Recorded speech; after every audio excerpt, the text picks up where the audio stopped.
Hello, this is Susan Poss. This is still section 5.2, and this is the last video, number 5, and it's dealing with scientific notation. Some of you may want to investigate the manual with your calculator. Some calculators will automatically display in scientific notation, so that might be something you want to look into. All right, so what is scientific notation? Scientific notation is a positive number.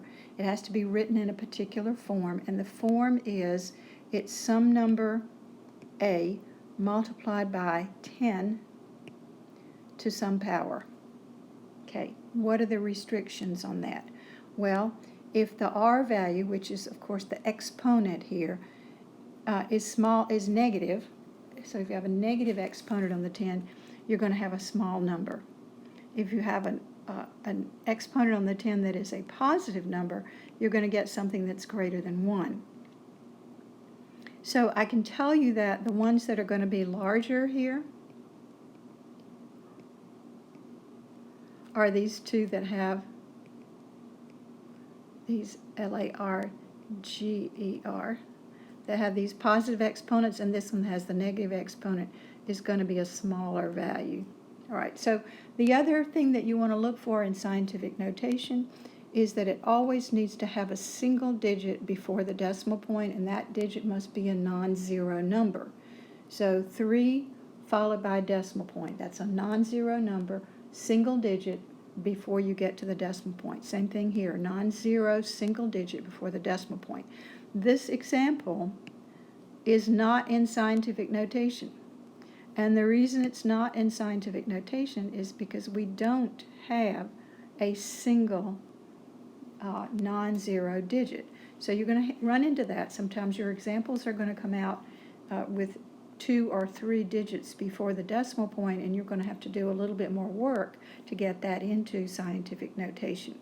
All right, so the first thing we're going to do is take a number that's in standard notation, and we're going to put it into scientific notation. So the first thing we're going to do is place the decimal point where it gives us a single digit, one non-zero number in front of the decimal point, and then we're going to count how many places we move this thing around. If the original number was more than 10, the exponent is going to be positive. If the original number was smaller than 1, the exponent is going to be negative. All right, so here we go. We are going from standard notation. Each of these 6 examples is currently in standard notation, and we're going to take it into scientific notation. All right, so the first thing we want to do is position the decimal point so that there is a single non-zero digit appearing before the decimal point. And I'm going to go ahead and write 7.0 here just for clarity. And then we write down the times, and then we write down the base 10, and then we have to figure out what the exponent needs to be. All right, so to get from the caret, where I've placed it in scientific notation, back to standard form, I need to go whoops, I don't like that. I need to go 1, 2, 3, 4, 5, 6, 7 places back to the left. All right, so what that means is that if you were going back to standard notation from scientific notation, is you would pick this decimal point up and you would move it 7 places back to the left. So it may take you a little while to get accustomed to this left and right positive and negative business. There we go. That's the way I want it. All right, so the next one, I want to place the decimal point right after that 2, and I need to go ahead and write down that 0.07. I don't need all those other zeros out there. Times base 10, and now let me count and see here. 1, 2, 3, 4, 5, 6, 7. And that time I went to the right, so it's a positive 7. Again, if you were thinking about going from scientific back to standard, you would move 7 places to the right, and that would bring you back to that standard notation. All right, the next one, that's 43 10,000ths, I believe. So I would write 4.3, again, placing the decimal point right there. So there's a single non-zero value, times 10 to the negative third, because I have to count 1, 2, 3 to get back to that original standard form. 812 million, place the decimal right there. Write down the times, write down the base 10, and then count to see that we would have to go 8, 1, 2, 3, 4, 5, 6, 7, 8 spaces to the right, so that makes that a positive 8. I was about to say this number is the distance to the sun, 93 million miles, but that's, I think, 9.3 billion miles, I believe. So this is going to become 9.3 times 10 to the, so this is where we're placing the decimal point, right there between the 9 and the 3. 1, 2, 3, 4, 5, 6, 7, 8, 9. So this becomes 10 to the 9th. And the last one, you're going to write 1.7. This is a very small number. This is where we're going to expect a negative exponent. 1, 2, 3, 4, 5, 6, 7. So this comes out negative 7. So I hope that helps you get from standard to scientific. So now we're going in the other direction. We're going to write scientific, start with scientific and take it to standard form. So we're going to be moving the decimal point the same number of places as the exponent. If it's a positive exponent, we're going to be moving to the right. If it's a negative exponent, we're going to be moving to the left. So let's try a few of these. I've already got a couple of them worked. All right, so this currently has the decimal point there between the 3 and the 6.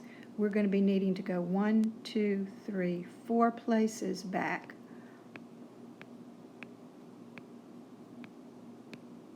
Write all that down, but let me double check. Did I move it 4 places back to the left? Yes, I did. So I like the way that turned out. That looks good to me. On this next one, we're going to need to take this 1, 2, 3, 4, 5, 6 spaces to the right. And again, let me double check. That's where it was. Did I move it 6 places to the right? I did. So that's 8,954,000. And this one I need to go 1, 2, 3, 4, 5 spaces to the left. 1, 2, 3, 4, 5, and then copy down the rest of this and double check and make sure you actually moved it 5 places to the left. And one more, this one I need to pick it up and move this decimal point 3 places to the right. So that's 4,054. You can put that caret back in there just to check for a minute and see that we did in fact move it 3 places to the right. And I've already done these last ones for you here. Notice that this moved 6 spaces to the left, and notice that this one moved 10 spaces, 10 places, I should say, to the right. All right, quickly, I don't want to do many of these because I'm running long on this, but when you're working with scientific notation and you're actually using it to solve examples, the first thing you want to do is take a number that's not in scientific notation and put it into scientific notation. So you see that's what I've done here. I've rewritten that as 2.35 times 10 to the power 5. All right, so what do you do next? Well, then you pick up the numeric part. So I grabbed my calculator and I multiplied 2.35 times 1.9, and that's where I got this 4.465 from. So you multiply those two parts together, and then you come in and you take a look at base 10 to the power 5, matching base 10 to the power negative 4. That's where you use your product rule to add exponents when you're multiplying like bases. So this comes out to be 10 to the first. All right, same thing here. I first took this 8,000 and wrote it in scientific notation. Same thing here. I took this 5,000ths and wrote that in scientific notation. And then I worked again on the numeric part. The 8/5 here is where I'm getting the 1.6 from. And then I'm using my quotient rule here to notice that these bases are matching, and I'm going to subtract the exponent in the denominator away from the exponent in the numerator, and you can see that I end up with 1.6 times 10 to the 6th. And I'm going to do one more really quickly. I think I had another one worked for you down here. I do. I'll scroll up and let you have that on screen. So this is a quick little word problem. An atom has a mass of approximately 3.25 times 10 to the negative 22 grams. What is the mass of 6,000 atoms of gold? And so we're multiplying those two things together. So the first thing I would do is write this as 6.0 times 10 to the third.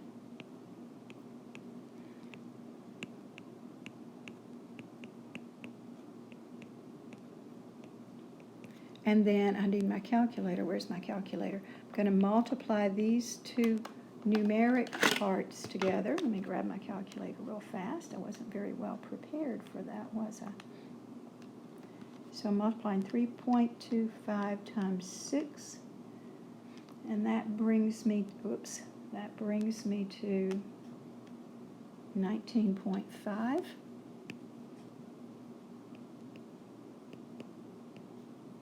And this is going to be 10 to the 3 plus negative 22. Like bases, you add exponents. So this is going to be 10 to the negative, I think that is 19. Yes. All right, now here's the last little problem I wanted to show you. We talked about this earlier. So, this is not scientific notation, okay? You've got to have these things in scientific notation. Express your answer in scientific notation. So I need to look at this again. So I'm going to write this as 1.95 times 10 to the first. Does that do it? Yes. So this part right here I'm putting into scientific notation, and then I'm going to come on out here and multiply by 10 to the negative 19th. So finally I'll end up with 1.95. This will be times 10 to the 1 plus negative 19.